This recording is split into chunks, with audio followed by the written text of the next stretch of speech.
Hello everyone, I'm Patricia. And I'm Katina, and welcome back to our Worker Being YouTube channel.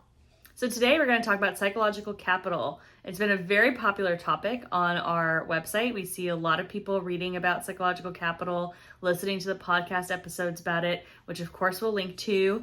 But we just thought we'd take a few minutes and just describe what it is and high level why it matters. Yeah, so psychological capital actually involves four kind of prongs. It involves optimism, and we'll talk about each of these and what they are. It involves optimism, hope, resilience, and self-efficacy. And it's sort of a combination of things that, when put together, helps you to better tackle life's challenges, to bounce back from failures, and to keep persisting towards your goals.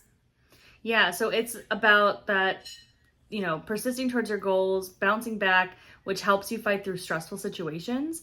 And it really helps your wellness overall, right? Since you're able to still achieve your goals, we know that if you achieve your goals, you feel good about it, you're happy. We know that if you're able to bounce back from difficult situations, your stress reduces and you're feeling a lot better. So there's a lot of really positive things associated with having high levels of psychological capital.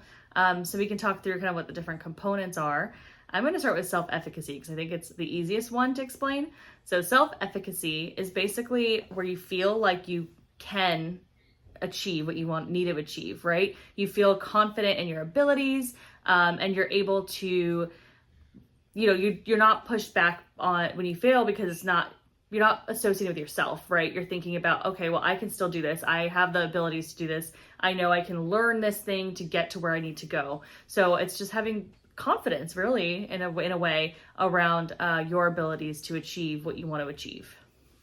Yeah, and the next one kind of goes hand in hand with it. All these are linked, but which is optimism. And interestingly, some people feel like, or you might think, based on what you've heard, you're either born an optimistic person or you're not, right? So there are optimists, there are pessimists, and that's kind of who you are. Actually, the research shows, just like self-efficacy and resilience and hope, you can grow your optimism. So optimism is sort of the expectancy that positive things will happen, that generally things turn out in life to end up being positive in nature. So if you find yourself thinking a lot, nothing ever works out or nothing's going to work out, that would be a more pessimistic attitude. An optimistic attitude is to say, you know what, I might be going through a challenging time right now, but if I think back on times in my life when things have worked out, things that have been positive, generally over time, things work out. And so just having that expectancy that things are going to go well can actually help to put in motion the things that will make them go well.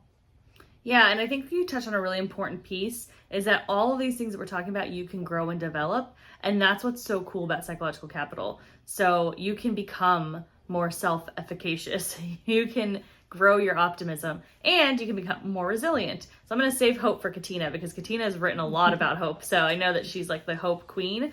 I'm the hope queen. She's the hope queen. But resilience is exactly what you would think it is. It's probably one of the most similar definitions to the word as people use it kind of outside of the research space. And basically it just means you can bounce back from challenges, right? You can adapt to changes. You can adapt to things that are being thrown your way. And again, that is something you can grow. You can get better at being adaptable and bouncing back when things are kind of thrown in your direction that might steer you off course, right? So now you've got the confidence that you're in your abilities, that you're able to do what you need to do. You've got the optimism that things are generally going to go well for you, that you think things will work out. And then you have the resilience that if they don't work out, you're like, well, that's fine. I can bounce back. I can move forward and do something different, which leads us to hope. Yeah. So hope is sort of this idea that when you are tackling a big challenge, that things are kind of thorny and you're not sure how you're going to go about doing something, hope is what gives you the motivation to keep moving forward and to keep brainstorming ways that you're going to approach a problem. So it doesn't sound exactly like hope that you might have heard about just in your daily life when you say, like, I hope this is going to happen. I hope that's going to happen. You might not be thinking about it in the same way that the research shows hope plays out. But the idea is that when you're hopeful, you're motivated to keep persisting, but you're also motivated to keep coming up with new ways to achieve your goal. Like, there's got to be a way for me to get there. This door might be closed. Let me think about another door that might open up. So the idea of hope is really something that keeps you going in the face of challenges and keeps you on a good path towards the most likely way that you're going to get to your goal. So these things combined, we've got you feel confident in your skills, you're feeling like it's likely things will turn out well. When you face a challenge, you're able to bounce back. And as you continue to face those challenges over time, you're just always coming up with new ways to sort of navigate in order to actually end up achieving your goal in the end. Yeah, and so as we talked about, these 4 things can be developed, and there's like a really easy activity that we've written about in our Developing Psychological Capital article, and we talked about in our podcast episode. So again, we'll link to that so you can kind of check it out and see if there's something you can do to help grow your psychological capital overall, because as we mentioned earlier, it is super important. So having this outlook on achieving your goals, being able to really, feel like you're going to get there, can really make a big impact on your overall wellness and your overall levels of burnout and stress and exhaustion. Yeah, so if you want to get to your goals and you're feeling like you need a toolkit or a resource within you to be able to do that, growing your psychological capital is one way to do it. And if you're interested, we have a course on this as well.